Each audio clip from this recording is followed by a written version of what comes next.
Reinhart is Senior Fellow at the Peterson Institute for International Economics. You have said that recessions coupled with financial crises tend to be longer and deeper than ordinary recessions. Can you explain why this is the case and what it portends for the current recovery? Well, a primary reason is that these financial crises often are the final blowout of a big buildup in debt.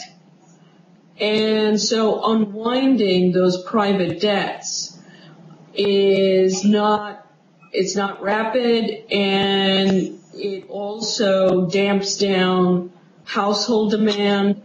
It lengthens the process in which unemployment remains high. So deleveraging, private deleveraging is a key factor that distinguishes your post-financial crisis recession from a normal one. And in this current financial crisis and its subsequent recession, we certainly have record levels of debt. Household indebtedness, in particular, not just in the United States but in Europe, is at historic highs. And so what it means in terms of more an outlook perspective is that recovery in the United States, recovery in Europe notwithstanding, the magnitude of the recovery is also likely to be subpar, just as the recession was longer and more severe than your typical post-World War II recession. Well, what sort of steps could be taken to speed up a recovery? Speeding up a recovery is easier said than done. We have certainly had the most aggressive policy stimulus, especially on the monetary policy side, than one could hope for. One area where I think we are definitely behind the curve in fostering a more rapid deleveraging, a more rapid return to more sustainable balance sheets, is in our attitude towards non-performing debts in the financial institutions. When Japan, in response to its crisis, chose the path of maintaining zero interest rates or close to that, and forbearance, that is not writing down bad loans, it was seen as kicking the can down the road. There was a lot of talk about zombie loans. Well, we have our own domestic versions of zombie loans now, and we are kicking the can down the road so that deleveraging is not as fast as could have been had we been more forthcoming in writing down bad debts. Deleveraging at the household side is taking place in a very haphazard way through foreclosures. Let's not forget that U.S. real estate prices, housing prices are down about 30% since their peak, and in effect, those mortgages still remain at book value. So the debt overhang that we currently still have with us is a factor delaying a more robust recovery. Well, tie in the jobless rate with the amount of people, the ability of people to pay off their loans, to take care of their debts. Is that one way, increasing the employment, that, for example, we could speed up a recovery, at least on the household side of things? The businesses often have cited as a reason for not expanding employment more aggressively concerns about final demand. So households are mired in debt, and businesses are concerned that households will not provide the final demand and are more hesitant in expanding employment. So the household debt overhang is very much, I would say, intimately connected with a fairly sluggish recovery in the labor market. And this, again, is unusual if you were looking for a vibrant post-World War II style recovery, such as the one we had from the very severe 1982 recession that was clearly a V-shaped recovery. That is unusual from that comparison, but it's certainly the norm when you look at other severe financial crises where both household debt and financial corporate debt remain an obstacle. On the policy side of things, does your view imply that the Fed's quantitative easing was a mistake or is a mistake? No. Quantitative easing has provided, of course, the very ample liquidity environment that has allowed for zero interest rates and made it easier for financial institutions to delay writing down bad debts. But I think monetary policy erring on the side of being too easy is called for given the severity of the crisis we just went through and are still seeing its aftermath. I think where we have made a judgment error to date is, again, on the policy towards debt write-offs. I think with the Treasury's blessing, institutions have not moved forward to price loans at their market value, and their market value is certainly a far call from their book value. And this is very plainly put, very Japanese in its response. It's very unlike some of the very more rapid, more aggressive write-down of loans that we've had in, for example, the aftermath of the Scandinavian crises in the early 1990s, and certainly the write-downs that we saw in the emerging market crises in which we had outright fire sales among the financial institutions. I want to go back to continue on the history track for a second and ask if you can think of any crises in your study with Ken Rogoff in which the recovery was rapid, and then comment on what it would take for the U.S. to enjoy a similar recovery. Well, I think, honestly, the recovery was rapid is not within our options right now. It's already been 3 years since the crisis began, so the idea that we could have a rapid recovery is off the table.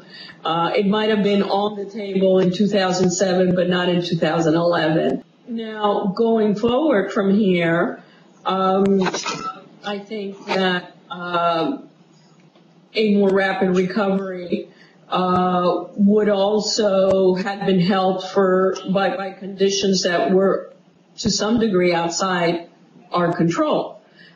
This crisis, unlike some of the other crises, Japan's crises or Sweden's crises, is a global crisis, at least a crisis among the advanced economies. And so that some of the same challenges that we're facing here with debt overhang, slow growth, high unemployment, Europe is encountering with equal force, or in some cases even greater force. So the fact that we've had to deal with a global crisis, the last of which was the 1930s, is complicated, of course, the recovery process. In your book, This Time is Different, you analyze a number of the European debt crises.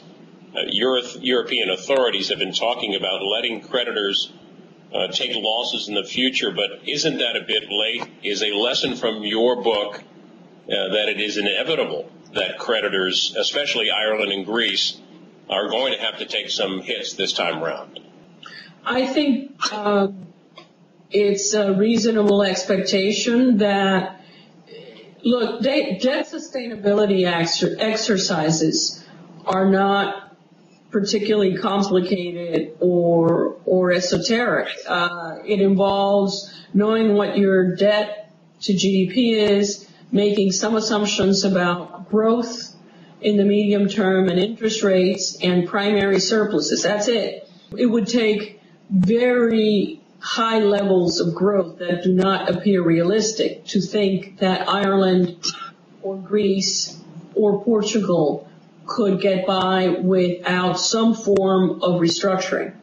Now, I think restructuring in Europe is going to be sold as not being called explicitly restructuring. I think we will get a lot of indirect forms of restructuring. Buybacks are part of the picture in the recent discussion. I think we will see attempts to call it something else, but in effect, I think a plain restructuring by definition is something that changes the terms of the original contract to something that is less favorable to the creditor, i.e. lower interest rates, extending maturities, a haircut. And I think it is very difficult to see that how Greece or Ireland would get out of the situation without some form of restructuring. Let me clarify that when we talk about Greece, we're talking about sovereign debts.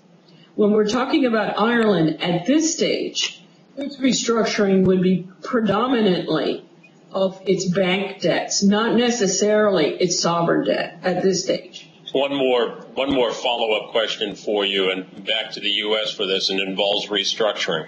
As a policy measure, and in order to, what do you think is a better policy measure for the U.S. to take in terms of speeding the recovery, and then specifically on home mortgages?